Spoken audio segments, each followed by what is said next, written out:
Introducing a new podcast. Karen Hunter is awesome. If you like me on SiriusXM Urban View Channel 126, you're gonna love me. And Karen Hunter is awesome. Hey, this is Karen Hunter, host of the Karen Hunter Show on SiriusXM's Urban View. Karen Hunter is awesome is an actual podcast to bring heat and energy and knowledge and power. A 1-2 punch that I don't think you get anyplace else. Tell the truth. So check out the podcast wherever you get your podcast. You will not be disappointed. Karen Hunter is awesome. A new podcast from Karen Hunter. If you allow these lies, America itself, Christopher Columbus was lost and he was not even on this landmass. But, we codify these lies, these mythologies into the future by not challenging them. And then they put it in a book and then print a bunch of them up and make them textbooks or whatever. So, which is why we have to be vigilant with our textbooks that say Black people were migrants that came here willingly and all. I mean, we'd laugh about it, but 100 years from now, we won't be here to fight it. So we have to fight now. And that's part of what's happening now is that there is this fight around removing DEI is about centering whiteness. That's all this is about. This is about having people who are not qualified, who are mediocre, who don't have the intellectual capacity to be in charge. Look at the administration and look who they are placing into their spaces around them are essentially loyalists, people that don't have the intellectual capacity and breadth, unlike other administrations. I'm going to say less. Let me go back to the phones. I think Princella in Georgia is ready now. Welcome. Hi. Thank you, Karen. Thank you so very much. As I was saying, you were spot on about the Super Bowl and also about your comments. The pastor just made. I work for the government, and I also have worked for them for 22 years. And I have a marketing business development company where I train small to mid-sized business owners on how to do business with the government at all levels of it. Now the people who were in federal government are coming because I deal with local, county, and city. Because I tell people you got to diverse. You have to put everything in perspective because you can still get contracts. It may not be under what you're thinking you can get them under, but you can get them with the certifications as a local business enterprise or just different other certifications. And I do it in all 50 states via Zoom online. So I'm just saying, this is my first time listening to you. And I was in the car with someone going to lunch. And I said, well, okay, I guess I'm going to have to subscribe to Siri just because of this young lady, because I will tell you, I enjoy all of your conversation. Okay. Well, listen, welcome to the family. Welcome home. I always say, because people, as I said earlier, you will hear what you need to hear in these moments, which is why we bring so many different people onto these airwaves. And hold on, because the work that she's talking about is important. It's not what they call it. They're going to keep changing. What they're really saying is no blacks, no coloreds, no Negroes, no N-words. That's what they're saying.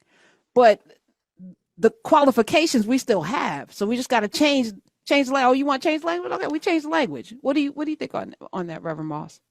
Oh, we definitely have to change the language. But at the same time, we also have to make sure that we take back some of the spaces that we have been in control of. But again, they're changing the language and they are attempting to dismantle and disrupt specifically so that certain people can maintain their power or increase their bottom line.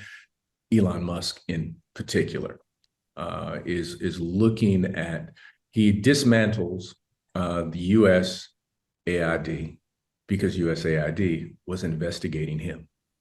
And USAID is the one that provides food for children in Sudan and in Gaza and in the Congo. And he dismantles because his business practices have been shady. And so we just have to make sure that we are clear about what these folks are doing. This is essentially a power grab.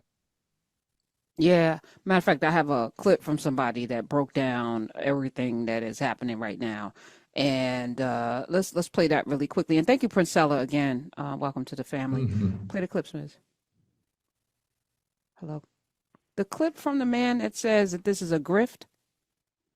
I see it on here. Where is it? Where is it? People keep warning us that Trump uses chaos to cover up his real agenda, but they never say what they think his real agenda is, which starts to feel a little bit like conspiracy territory, which turns off a lot of the more discerning members of the left. So imagine my surprise when I'm looking up his approval rating now that it's been a couple of weeks since he started naming nominees and signing executive orders, and I see a list of those executive orders pop up in a Reuters poll. And at the very top of the list of unpopular executive orders is something I've never even heard of. Ending requirements that government employees report gifts or investments. 77% of voters disapprove of this action. And yet I'm guessing you haven't heard of it because it was clumped together in a jargony sounding order called Initial Rescissions of Harmful Executive Orders and Actions. So I looked that up. It repealed dozens of Biden's executive orders, including 13989, which regulates gifts and investment reporting, lobbying, and my personal favorite, golden parachutes that are designed exclusively for lobbyists to accept government positions. Wait, Donald, didn't you just tell Theo Vaughn? Well, one way you can stop it is to say if you're going to go into government, you can never be a lobbyist. If you're an elected official or if you work in government, you can never be a lobbyist.